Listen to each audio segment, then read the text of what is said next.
Hi, I'm here with Allison Cook, and she is the author of the Scholar, the Sphinx, and the Shades of Nyx, or Nyx, Nyx, right? And we're going to discuss a little bit about your book and also about education. So let me tell you something about my education. In seventh grade, a friend of mine said, you got to read science fiction. You got to read stuff more than the textbooks and that they're giving you. So go to the library and check out this book by Heinlein, who I mentioned to you before. Yes. One of the grand masters of science fiction. And I read it, and it like changed my life. Okay, so that's like a century ago.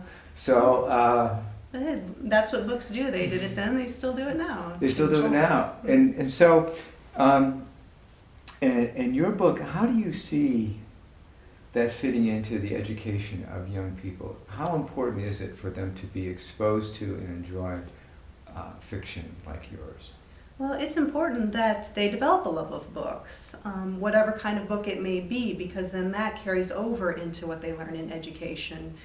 Especially, say, fantasy and science fiction can be a grounding for what then can carry over into history and technology, and it's kind of a whimsical way of opening that door to what otherwise they may initially think is an uninteresting subject. I mean, when I was a kid, the library was where I went after school. I loved going there, and it helped me to find other books that gave more context to what I was learning in class. Right, and you include some of that context in your book. I mean, you have specific historical allusions to the Egyptian Sphinx and what that creature was like. I mean, it's a stone figure, but you turn it into a creature, and you have a lot of historical references. So you're conscious of that sort of educational function that you have when you're writing? Oh, absolutely, because in a way, fantasy and mythology, that all ties into our history as well.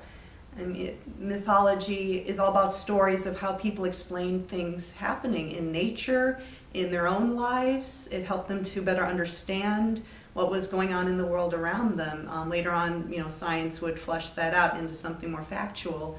But fantasy is, in a way, our own reality as well. It's our interpretation of reality. Oh, okay. So maybe you can expand on that a little bit more. How important is fantasy, particularly for these younger, preteens and teens? I mean, what does that really do for people? I think books in general, whether they're fiction or nonfiction, whatever you appeal to, helps you discover who you are, what your interests are. I mean, we connect to characters who, in a way, reflect ourselves.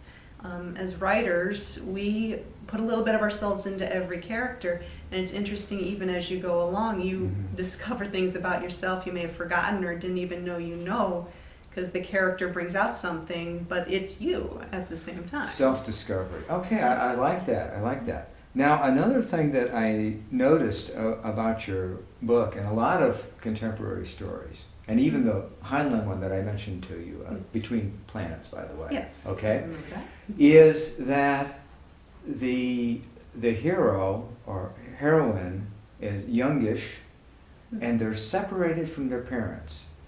Most of the adventure is independent of the parents. So, I mean, this is obviously connected to what you were just talking about, finding yourself and who you are, to self-discovery. And so maybe you can give me a little bit more on that. How important is that for younger people to explore what life is like and is going to be like as they pull away from their parents?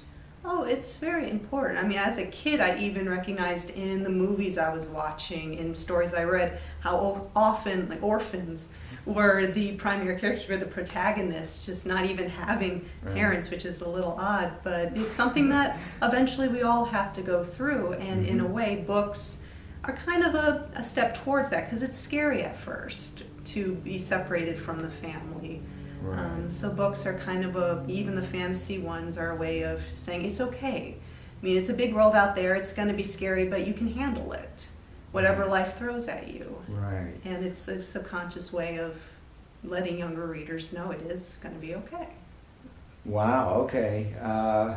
Actually, though, along the way, it might not be that all okay. You're having Not to deal always. with you know, death or near death, and you know, a very dangerous situation in your book.